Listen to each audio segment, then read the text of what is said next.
196வது வட்டம் கண்ணகி நகர் பகுதியில் மின்கசிவு ஏற்பட்டு தூய்மை பணியாளர் வரலட்சுமி அவர்கள் இன்று அதிகாலை உயிரிழக்கும் நிலை ஏற்பட்டிருக்கிறது. இது பெரும் துயரத்தை அளிக்கிறது. அவரை இழந்து வாடுகிற குடும்பத்தினருக்கு ஆழ்ந்த இரங்கலை தெரிவித்துக் கொள்கிறோம். வரலட்சுமிக்கு 2 குழந்தைகள், ஆண் குழந்தை மற்றும் ஒரு பெண் குழந்தை. சின்ன சிறுசுகளாக இருக்கிறவர்கள் இன்றைக்கு தாயில்லா பிள்ளைகளாக தவிக்கும் நிலை ஏற்பட்டிருக்கிறது. அவருடைய குடும்பத்தினருக்கு தமிழ்நாடு மின்சார வாரியத்தின் சார்பில் ரூபாய் 10 லட்சமும், இந்த வட்டத்தில் தூய்மை பணிகளை ஒப்பந்தத்தில் எடுத்திருக்கிற நிறுவனத்தின் சார்பிலும் தலா 10 லட்சம் ரூபாய் இழப்பீடு வழங்கியிருக்கிறார்கள்.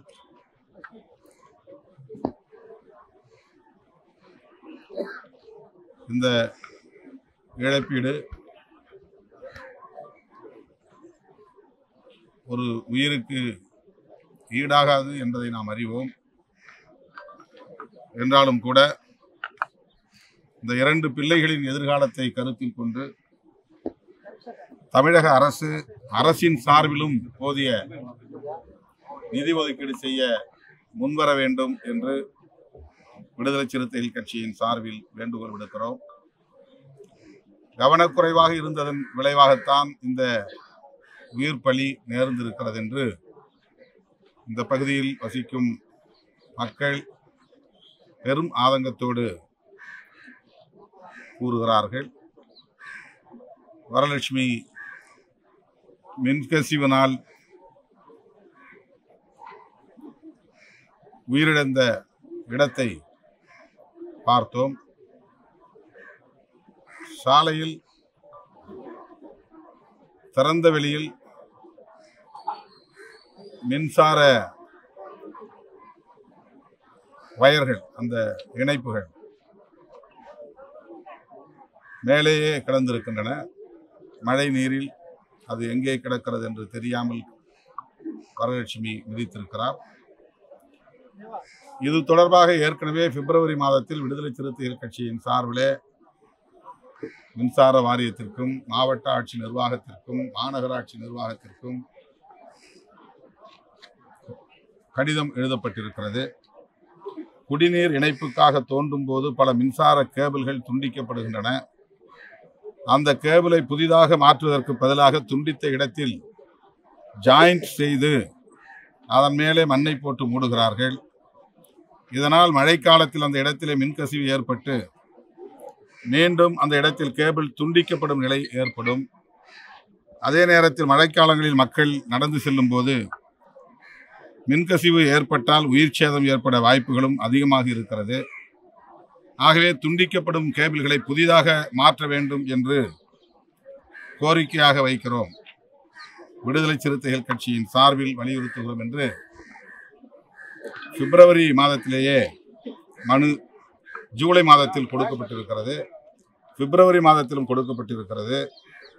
அது மட்டுமில்லாமல் ஒரு ஆர்ப்பாட்டமும் விடுதலை சிறுத்தைகள் கட்சியின் சார்பில் கோரிக்கை ஆர்ப்பாட்டமும் நடத்தப்பட்டிருக்கிறது. மே 16ஆம் தேதி பல்வேறு கோரிக்கைகளை முன்வைத்து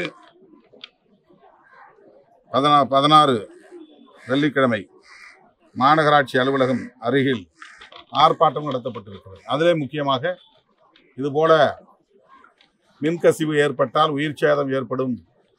எனவே குடிநீர் இணைப்புக்காக மண்ணை தோண்டுகிற போதும், கழிவுநீர் சாக்கடைகளுக்காக மண்ணை தோண்டுகிற போதும், மின் இணைப்புக்கான வயர்கள் துண்டிக்கப்படுகிறது.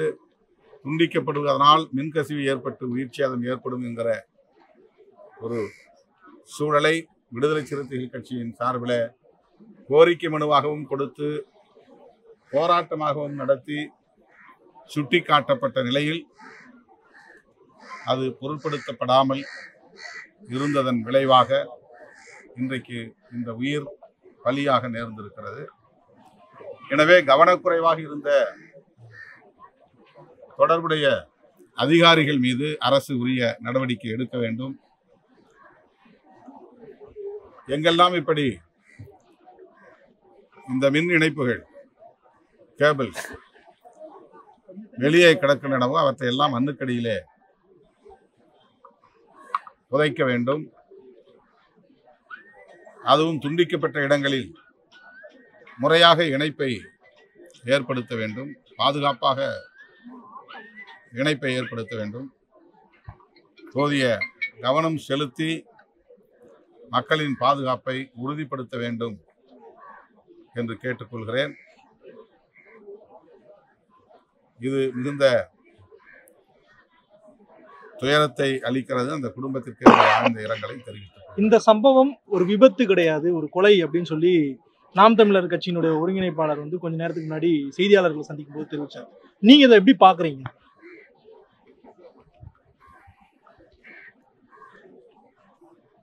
இதை வைத்து அரசியல் செய்வது ஏற்புடையதல்ல. இனி உயிரிழப்புகள் ஏற்படாத வகையில் உரிய நடவடிக்கைகள் மேற்கொள்ளப்பட வேண்டும். இந்த உயிரை இழந்து இன்றைக்கு தாயில்லா பிள்ளைகளாக தவிக்கும் அந்த குழந்தைகளின் கல்வி மற்றும் எதிர்காலம் பாதுகாக்கப்பட வேண்டும். அமைச்சர் அவர்கள் இந்த குழந்தைகளின் கல்வியை பார்த்துக் கொள்வதாக உறுதியளித்திருக்கிறார் என்றாலும் கூட அரசு அதிகாரபூர்வமாக இந்த தூய்மை பணியாளரின் குடும்பத்தை சார்ந்த பிள்ளைகளின் கல்விக்கு உத்தரவாதம் அளிக்க வேண்டும், அவர்களின் வேலைவாய்ப்புக்கும் உத்தரவாதம் அளிக்க வேண்டும், அவருடைய கணவருக்கு ஒரு அரசு பணியை வழங்க வேண்டும் என்று வலியுறுத்துகிறேன். நகர்ப்புறங்கள்ல இது போன்று விபத்துக்கள் டி நகர்லயோ ஆழ்வார்பேட்டையிலையோ எங்கேயோ நடக்கும்போது ஒரு கம்ப்ளைண்ட் கொடுத்தா அது உடனே நிவர்த்தி செய்யப்படுது. இதுவே கண்ணகி நகர், பெரும்பாக்கம் உள்ளிட்ட இந்த பூர்வக்குடி மக்கள் ஒரு கம்ப்ளைண்ட் கொடுத்தா அதை வந்து அதிகாரிகள் மதிக்க மாட்டேங்கிறாங்கன்னு தொடர்ச்சியா சொல்றாங்க. உங்ககிட்டயுமே இப்ப பேசினாங்க.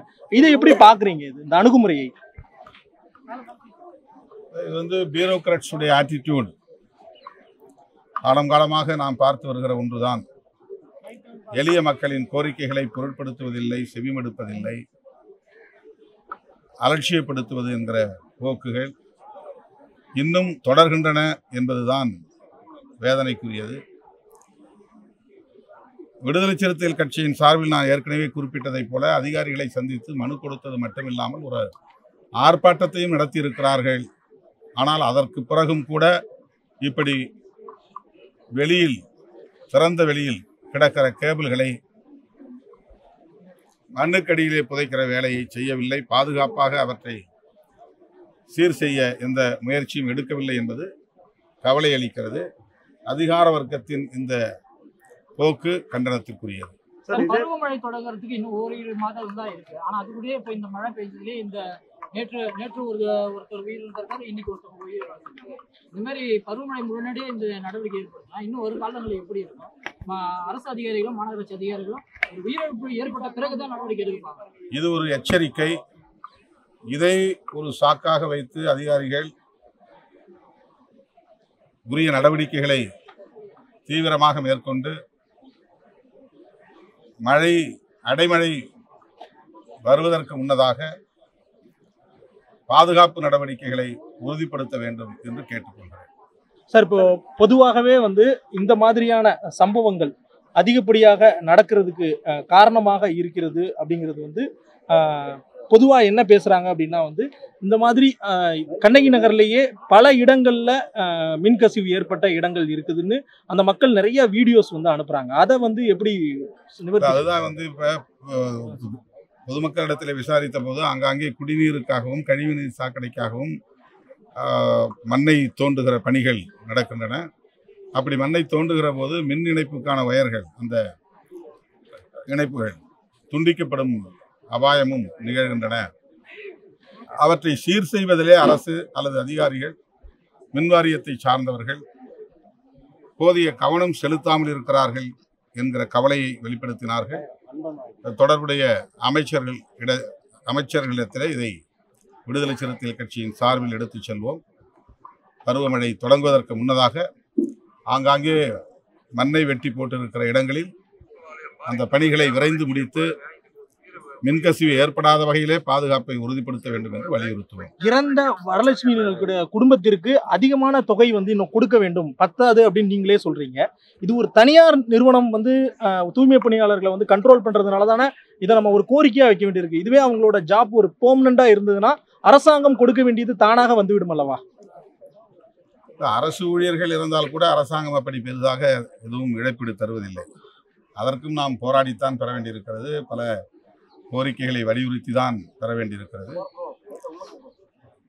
இந்த பணிகளை, தூய்மை பணியாளர்களை பணி நிரந்தரம் செய்ய வேண்டும் என்று இன்றைக்கு நேற்றைக்கல்ல, அரசாணை 152 பிறப்பிக்கப்பட்ட நாளிலிருந்து விடுதலை சிறுத்தைகள் போராடி கொண்டிருக்கிறோம்.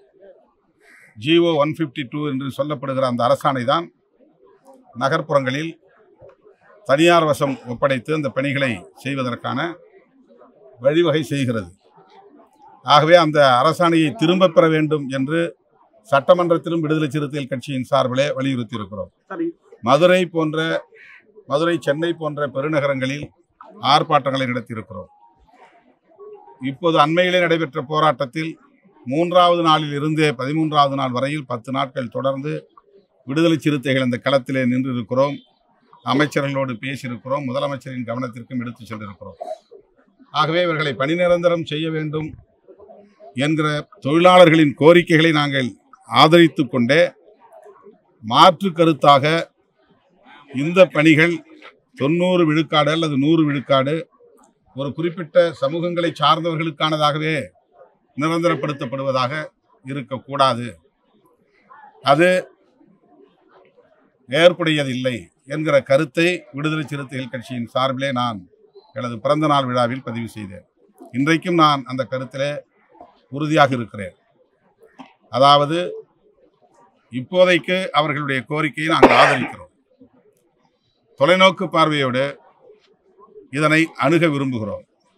எந்திரமயமாக்குவதன் மூலம் இதில் ஒரு குறிப்பிட்ட சமூகத்தினர் மட்டுமே வேலை செய்யக்கூடிய சூழல் தகர்க்கப்படும்.